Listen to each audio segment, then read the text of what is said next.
بسم اللہ الرحمن الرحیم۔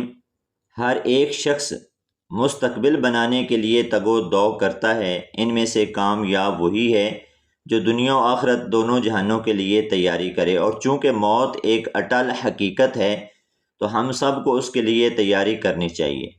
اچھی موت ہر مومن کی دیرینہ خواہش ہوتی ہے، لیکن وہ کون سے اعمال اور گناہ ہیں جن کی وجہ سے خاتمہ بالکفر کا اندیشہ ہوتا ہے؟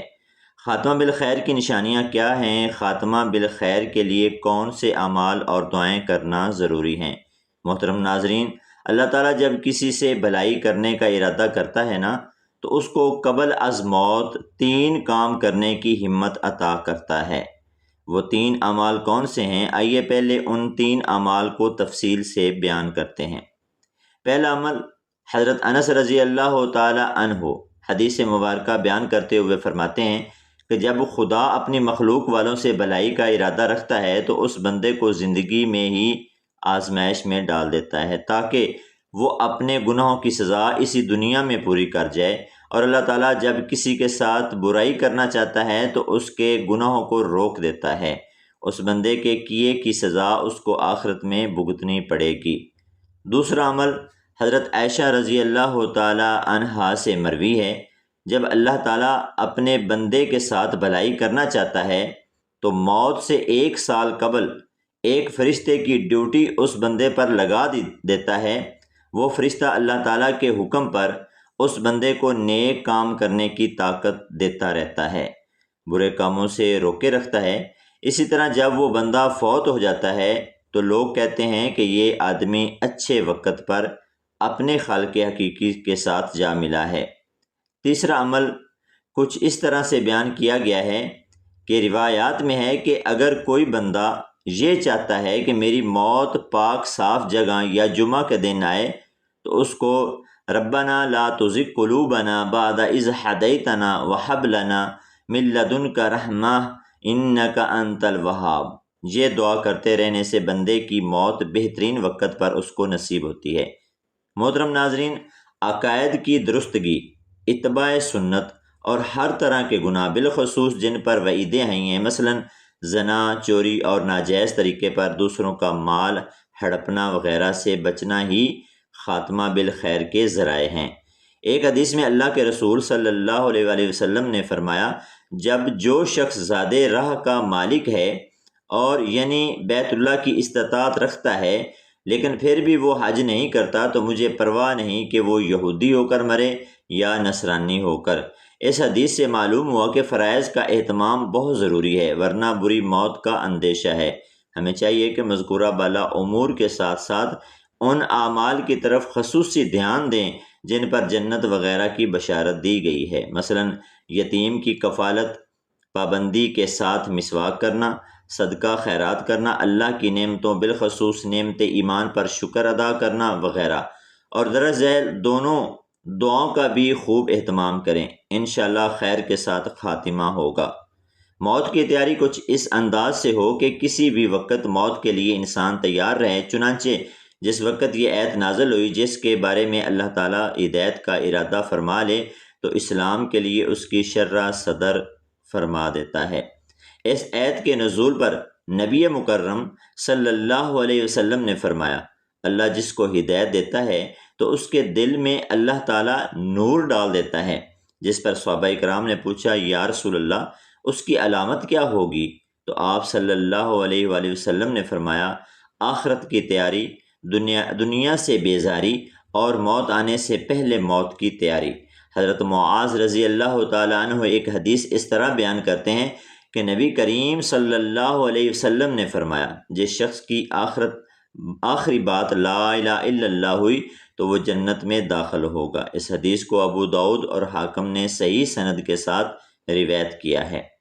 علماء اکرام نے مسواک کی سنت کے فائدوں میں لکھا ہے کہ مسواک کی سنت زندہ رکھنے والے بندے کا خاتمہ کلمہ طیبہ پر ہوتا ہے، اس لیے مسواک کرتے رہنا بھی اچھی موت کا سبب بن سکتا ہے۔ حضرت عبد الرحمن سے روایت ہے کہ میں ایک بار حضرت عبداللہ بن عمر رضی اللہ تعالی عنہ کے ہاں تشریف لے گیا۔ وہ کعبہ کے سائے میں بیٹھ کر لوگوں سے خطاب فرما رہے تھے کہ ایک دفعہ ہم رسول اللہ صلی اللہ علیہ وآلہ وسلم کے ساتھ سفر طے کر رہے تھے۔ ہم نے ایک جگہ پر قیام کیا۔ ہم میں سے کوئی بندہ خیمہ لگانے کی تیاری کر رہا تھا اور کوئی تیر چلانے کی تیاری میں مشغول تھا۔ کوئی شخص اپنی بھیڑ بکریاں اونٹ کو چرانے کے لیے باہر جانے کی تیاری کر رہا تھا کہ مؤذن نے اذان کہی اور ہم سب نماز ادا کرنے کی لیے جمع ہو گئے۔ آپ صلی اللہ علیہ وآلہ وسلم نے کھڑے کھڑے خطبہ فرمایا کہ مجھ سے پہلے آنے والے نبیوں کو فرمایا گیا تھا کہ اپنی امتوں کو بھلائی کی نصیحت کرو جیسے آپ بہتر سمجھتے ہو، تاکہ وہ نیک کاموں کی طرف مائل ہو جائیں۔ جس کام کو آپ غلط سمجھتے ہیں ان سے ان کو منع کر دو، اور میری امت کی بھلائی اللہ تعالیٰ نے میری امت کے پہلے لوگوں میں کر دی ہے۔ اس کے بعد آنے والوں کو بڑی مشکلات کا سامنا کرنا پڑے گا جن کو وہ ناپسند کرتے ہوں گے۔ ایک سے بڑھ کر ایک فتنہ آئے گا جو کہ پہلے سے بڑا ہوگا۔ مسلمان کہے گا یہ وقت بہت برا ہے، یہ تو میری جان ہی لے کر چھوڑے گا، پر وہ وقت جاتا رہے گا اور پھر اس سے بڑھ کر اور مشکلات پیش آئیں گی۔ مسلمان کی زبان یہی ہوگا کہ یہ مصیبت تو بہت بھاری ہے، اس سے بچنا ناممکن ہے۔ پھر اللہ تعالیٰ اس کو بھی مسلمان سے دور فرما دے گا۔ اگر تم میں سے کوئی چاہتا ہے کہ مجھے دین اسلام پر عمل پیرا ہوتے ہوئے موت آئے تو اس کو چاہیے کہ جو کچھ اپنے لیے پسند کرتا ہے دوسروں کے لیے بھی وہی پسند کرے، اور جو کچھ خود کھاتا ہے دوسروں کو بھی وہی کھلائے۔ حضرت عبداللہ بن مسعود سے روایت ہے کہ ہر پیدائشی بچے کی ناف میں مٹی کا وہ ذرہ ہوتا ہے جس سے وہ پیدا ہوتا ہے، پھر اللہ تعالیٰ کی قدرت سے وہ جوان ہوتا ہے، پھر اس کو بڑھاپا گھیر لیتا ہے اور اس کے بعد وہ اس دنیا سے پردہ کر جاتا ہے۔ وہ دوبارہ اس مٹی میں دفن کیا جاتا ہے جس مٹی سے وہ پیدا کیا گیا۔ حضرت انس رضی اللہ تعالی عنہ سے مروی ہے کہ موت کی تنگی تلوار کے کئی واروں سے کئی گنا سخت ہوتی ہے۔ عطا بن یسار سے مروی ہے کہ جب فرشتہ جان نکالتا ہے تو اس وقت جو تکلیف ہوتی ہے وہ دنیاوی سب زخموں سے زیادہ تکلیف دہ ہوتی ہے۔ جب موت کا فرشتہ انسان کی جان لیتا ہے تو مرنے والے کو جسم کے ہر حصے میں تکلیف ہوتی ہے جس کو مرنے والا برداشت نہیں کر پاتا۔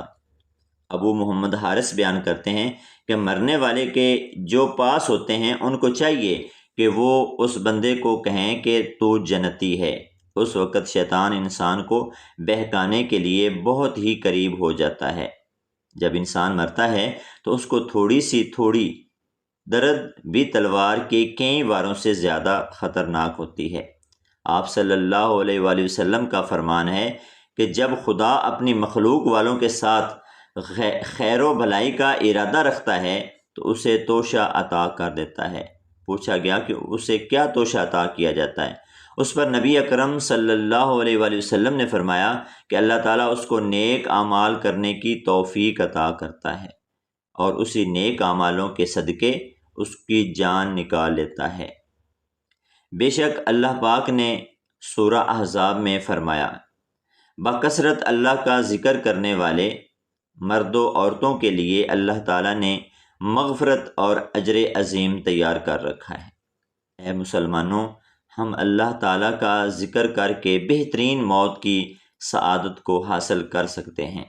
بے شک یہ بدبختی کی بات ہے کہ انسان موت کو بھول جائے اور اس کے لیے تیاری کرنا چھوڑ دے، گناہوں میں مگن ہو جائے اور عقیدہ توحید پامال کر دے، ظلم و جبر، مخلوقات کے حقوق غصب کرے، ہوس پرستی میں ڈوب جائے اور آخر دم تک گناہوں کی دلدل میں پھنسا رہے۔ پھر موت کے وقت اسے کسی کی پشیمانی کوئی فائدہ نہیں دے گی اور نہ ہی توبہ کا وقت ملے گا۔ نبی کریم صلی اللہ علیہ وآلہ وسلم نے فرمایا، جو شخص کثرت سے یہ دعا کرتا ہے تو وہ آزمائش میں پڑنے سے پہلے اس دنیا سے رخصت ہو جاتا ہے۔ وہ دعا یہ ہے، اللہم احسن عاقباتنا فی الامور کلیہا واجرنا من خزی الدنیا وعذاب الآخرہ۔ اللہ پاک ہم سب کو اس دعا کو یاد کرنے اور اس کا ہر وقت ورد کرنے کی توفیق عطا فرمائے تاکہ کلمہ طیبہ کا ورد کرتے ہوئے ہمارا خاتمہ بالخیر ہی ہو، آمین۔ ناظرین، کومنٹ سیکشن میں اللہ تعالیٰ کے 99 ناموں میں سے ایک نام ضرور ٹائپ کریں۔